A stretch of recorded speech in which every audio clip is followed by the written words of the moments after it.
అనగనగా ఒక ఊరిలో ఒక సవితి తల్లి, ఒక సవితి కూతురికి ఉండేది. ఆ సవితి తల్లికి ఆ సవితి కూతురు అంటే అస్సలు ఇష్టం ఉండకపోయేది. కానీ తన భర్త ముందు మాత్రం చాలా ఇష్టం ఉన్నట్టు నటించేది. ఎలాగైనా ఈ సవితి పిల్లని వదిలించుకోవాలి అని అనుకుంటుంది. కానీ పాపం ఆ పిల్ల మాత్రం చాలా మంచిది. తన సొంత అమ్మ అని మాత్రమే అనుకునేది. తనకి తెలియదు, లోకజ్ఞానం అనేది ఎక్కువగా ఉండదు. ఇక ఎలాగైనా ఆ సవితి పిల్లను వదిలించుకొని సంతోషంగా ఉండాలి అని ఆలోచిస్తూ ఉంటుంది. ఇక ఎలాగైనా పర్లేదు, దీన్ని ఎలాగైనా వదిలించుకోవాలి అని మనసులో గట్టిగా నిర్ణయం తీసుకుంటుంది. ఇక అలా కొన్ని రోజులు గడుస్తాయి.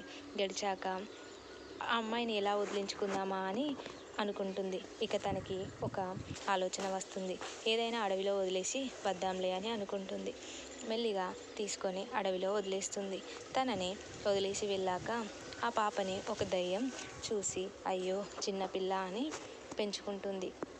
ఆ దయ్యం చాలా మంచిది. ఎలా అంటే తనని ఒక సొంత బిడ్డలా చూసుకుంటుంది. తన తల్లి పడేసి వెళ్ళింది అనే విషయాన్ని ఆ పాప ఆ దయ్యంకి చెప్తుంది. ఇక అప్పటి నుండి ఆ దయ్యం తనే సొంత తల్లిలాగా పెంచుకుంటూ ఉంటుంది. ఎందుకంటే ఆ పాప వాళ్ళ అమ్మే ఈ దయ్యం. అందుకని తన కూతుర్ని అలా పడేసి అందుకని అప్పటి నుండి ఆ దయ్యం వాళ్ళ సొంత కూతురులా చూసుకుందాం అనుకుంటుంది. కానీ సొంత కూతురు అని తెలిసేసరికి ఇంకా ఆనందంతో పట్టలేక తన కూతురు తన దగ్గరికి వచ్చిందని సంతోషంగా పెంచుకుంటుంది. కొన్ని రోజులు గడిచాక ఆ పాప పెరిగి పెద్దదవుతుంది. అప్పుడు తన సవితి తల్లి తప్పు తెలుసుకొని వచ్చేసరికి అక్కడ ఒక అందమైన అమ్మాయి ఉంటుంది.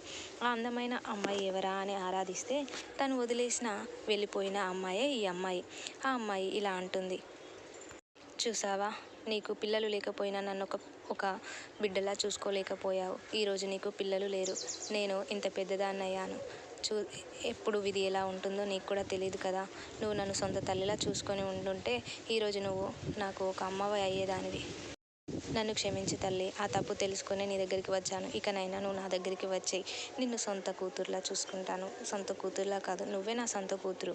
ఇక తన తప్పును తను తెలుసుకొని ఆ సవితి తల్లి ఆ అమ్మాయిని తీసుకొని వెళ్ళి ఇంటిలో ఘనంగా పెళ్లి చేసి అప్పటి నుండి సొంత కూతురులా చూసుకుంటుంది. ఇక ఆ దయ్యంకి కృతజ్ఞతలు చెప్పి వెళ్ళి తీసుకొని వెళ్తుంది. మరి మీకు గనక స్టోరీ నచ్చితే లైక్ చేయండి, సపోర్ట్ చేయండి, సబ్స్క్రైబ్ చేయండి.